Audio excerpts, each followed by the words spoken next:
नमस्कार, बहुत बहुत स्वागत है आपका विंध्या टाइम्स में। आज हम बात करेंगे ऐसे युवा से जिसने अपनी कड़ी मेहनत और योग के बल पर न केवल अपने जिले बल्कि पूरे देश का नाम रोशन किया है। अपने योग के बल पर कई राष्ट्रीय और कई अंतर्राष्ट्रीय रिकॉर्ड तोड़े हैं और कई बुकों में अपना नाम दर्ज कराया है। इन्होंने Asia book of record, India book of record, India greatest book of record और world wide book of record और कई बुक ऑफ वर्ल्ड रिकॉर्ड में अपना नाम दर्ज कराया है। जी हाँ, हम बात कर रहे हैं रीवा जिले के कोठार गाँव से आने वाले आदर्श पांडे। देखिए आदर्श जी, बहुत बहुत स्वागत है आपका हमारे चैनल में। आपको भी बहुत बहुत धन्यवाद, विंध्या टाइम को भी बहुत बहुत धन्यवाद। पहले तो परम पूज्य स्वामी जगत गुरु विद्या भास्कर जी महाराज को अपने चरण दंडवत करना चाहता हूँ। आइए जानते हैं आदर्श जी के सफ़र के बारे में। आपके योग का सफ़र कब और कैसे प्रारंभ हुआ? हमारा योग का सफ़र हमारे बड़े भाई गीता प्रसाद पांडे जी के द्वारा सफ़र उन्हीं से प्रारंभ हुआ। जैसे कि मैं स्कूल जाता था तो मेरे से कोई गेम नहीं आते थे, तो मेरे अंदर यही चलता था कि मैं भी जीवन में कुछ बड़ा कर पाऊँगा। और उसके बाद फिर जब स्कूलों में जो कलाकार होते थे तो उन कलाकारों को मैं देखकर यही देखता था कि शायद मैं भी कुछ कर पाऊँगा कि नहीं कर पाऊँगा। केवल उनको देख के प्रोत्साहन मतलब कोशिश करता था कि मुझे भी कुछ करना है। फिर उसके बाद मैंने तबला में भी घुसा, तबला बजाने लगा तो नहीं मतलब सफल नहीं हुआ। क्रिकेट भी खेला मैंने 3 साल, उसमें भी सफल नहीं हुआ था। फिर उसके बाद मैं क्या बोलते हैं गाना भी गाया, डांस भी, किसी में सफल नहीं हुआ। फिर जब मैं स्कूल से घर लौटता था तो भैया मेरे योग की प्रैक्टिस करते थे, तो उनको देखकर मुझे लगा कि अब मुझे योग ही करना चाहिए और योग से ही हम कुछ प्राप्त कर सकते हैं। तो मैंने अपने जीवन की शुरुआत अपने स्कूल से ही मैंने प्रारंभ की और अपने बड़े भाई से सीख के अब पहली बार मैंने अपने स्कूल में योग किया था, जिसमें बहुत सारियाँ ताली बजी थी। तभी से मुझे लगा कि अब अपने जीवन की शुरुआत यहीं से मुझे करनी चाहिए। जब आपने अपने योग का प्रारंभ किया तो आपके परिवार का इसमें क्या योगदान रहा? क्योंकि हमारा फैमिली मतलब ज़्यादा इस चीज़ों के बारे में अवेयरनेस नहीं था, योग के बारे में ज़्यादा उनको पता नहीं था। पिताजी केवल मेरा यही कहते थे कि तुमको जो करना हो वो करो। तो मतलब मैं वो चीज़ करता था और उनसे कोई मतलब नहीं था। जो भी मैं करता था उनको ये लगता था कि बेटा मेरा सही करेगा। तो उनकी मेहनत से भी देख के मैं थोड़ा सा मोटिवेशन होता था कि जब मेरे पिताजी ही हमारे बारे में अच्छा सोच रहे हैं और उनका पूरा यही हो गया कि यही सब कुछ करेगा, अपने जो भी करेगा तो अच्छा ही करेगा। तो मैंने वहीं से अपने जीवन की योग की मतलब शुरुआत कर दी। और उसके बाद मेरे परिवार में भी ज़्यादा योग का कोई वो नहीं था, तो भी मैंने अपने भाई से सीख के और मुझे कुछ समाज की सेवा भी करनी थी, तो मैंने योग को इसलिए चुना जिससे लोगों को, हम तो स्वस्थ रहेंगे ही, लोगों को भी स्वस्थ रखेंगे। इस क्षेत्र में आपके लिए सबसे बड़ी चुनौती क्या रही, खासकर आर्थिक कठिनाइयों के संदर्भ में? हमारे जीवन में कठिनाइयाँ, क्योंकि हम एक मध्यम परिवार के आते हैं तो उसमें बहुत सारियाँ कठिनाइयाँ आती हैं। लेकिन यदि आपके अंदर लक्ष्य है, आपके अंदर मेहनत करने का जुनून है, तो कोई भी ऐसा लक्ष्य नहीं है जो हम प्राप्त नहीं कर सकते।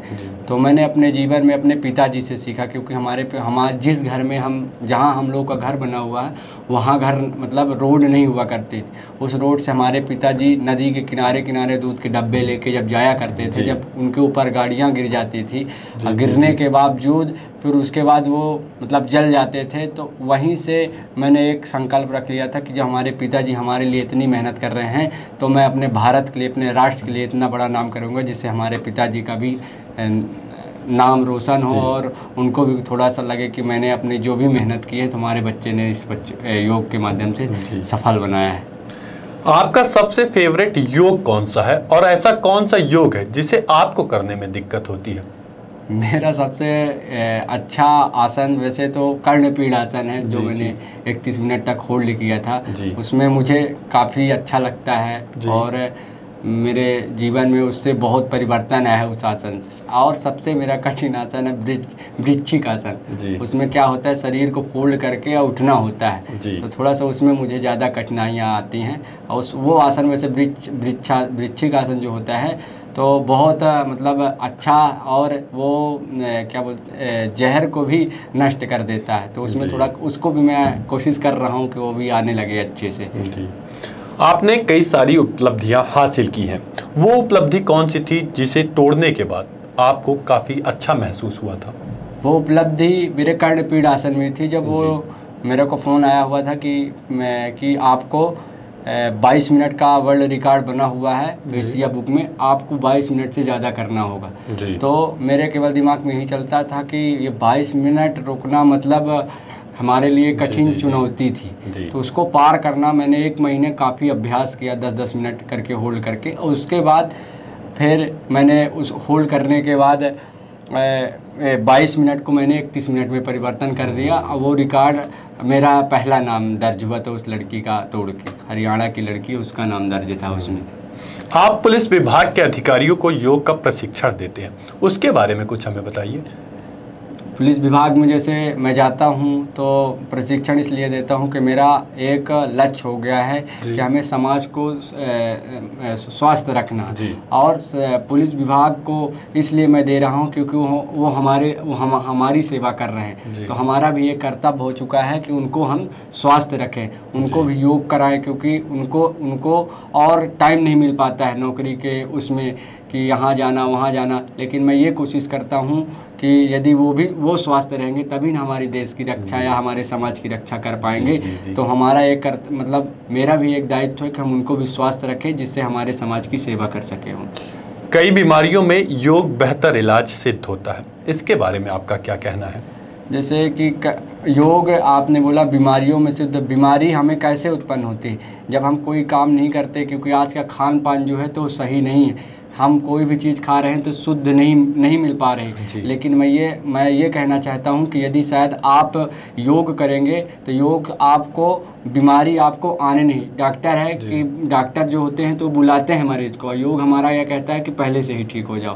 तो मैं ये चाहता हूं कि योग लोग करेंगे तो स्वस्थ होंगे। योग हमारी आज की परंपरा नहीं है, करोड़ों वर्षों की परंपरा है, ये हमारे साधु संत ने दिया है। तो ये योग कोई कहने की बात नहीं है। यदि आप करेंगे तो आप शायद स्वस्थ रहेंगे, तो आपको खुद लाभ होगा, खुद अपने आंतरिक रूप से अनुभव होगा। योग हमारी क्या है, अनुभव का प्रति आप जितना प्रैक्टिस या जितना अभ्यास करेंगे आपको उतना ही अनुभव एक अच्छा सा प्रतीत होगा।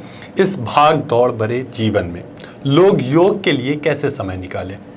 क्योंकि जब आप अपने जीवन में यदि आप अपना जीवन को स्वस्थ नहीं रख पा रहे हैं, अपने शरीर को स्वस्थ नहीं रख पा रहे हैं, तो आपका भाग दौड़ नहीं काम करेगा। आप कितना भी भागे दौड़ेंगे, जब आपका शरीर ही काम नहीं करेगा तो कैसे आप मतलब कोई काम कर पाएंगे। तो मेरा ये कहना है कि 12 घंटे में यदि आप अपने लिए 1 घंटे दे दें तो वो 11 घंटे आपके बराबर काम होगा, और उसी तरह आप स्वस्थ रहेंगे, उसी तरह काम करते रहेंगे। क्योंकि हमारे जीवन में आने वाले समय में इतनी बीमारियां फैलने वाली हैं कि शायद आप उससे ग्रसित होकर और अपना जीवन उसी में गंवा सकते हैं। तो मैं ये चाहता हूँ कि सभी लोग योग करें, जिससे स्वस्थ रहें और लोगों को भी स्वास्थ्य रख सके और एक नई ऊर्जा प्राप्त हो सके।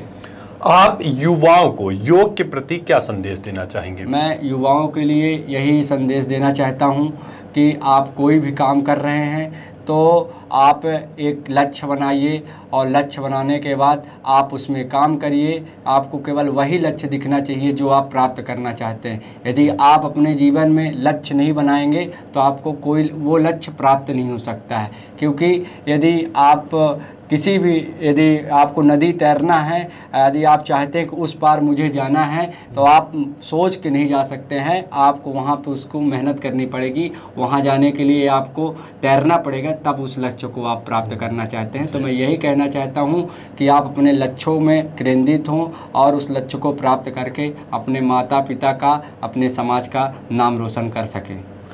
आदर्श जी, आप प्रशासन से कुछ मांग करना चाहते थे, वो मांग क्या है? नहीं, प्रशासन से मेरी यही मांग है कि जैसे कि मैंने वर्ल्ड रिकॉर्ड तो बनाए, लेकिन मैं ये देखता हूँ कि हमारे यहाँ रीवा में इतना योग का अभी क्रेज नहीं है, और हमारे रीवा में मेडल नहीं आ पा रहे योग में। तो उस तरह हमारी व्यवस्थाएं नहीं हैं हमारे रीवा में। मैं चाहता हूं कि एक अच्छे कोई कोच, और मैं खुद प्रैक्टिस करना चाहता हूं, तो उस तरह की हमारी व्यवस्थाएं थोड़ा सा मिल जाएं। तो मैं ये वचन दे के कहता हूं कि मैं अपने विंध्य के लिए नहीं, पूरे भारत के लिए मैं एक बार मेरा एक सपना है कि मैं मेडल लेके आऊँगा। क्योंकि मोदी जी ने भी एशियन गेम में योग को सम्मिलित कर दिया है। तो मैं ये चाहता हूं कि 2026 या 27 में जब एशियन हो तो मैं रीवा से मैं एक बार जाऊं और अपने भारत के लिए एक बार मेडल लेके आऊं, अपने रीवा के लिए मेडल लेके आऊं। जी, ये थे हमारे साथ आदर्श पांडे, जिन्होंने योग के बदौलत अपने जीवन को संवारा। बहुत बहुत धन्यवाद।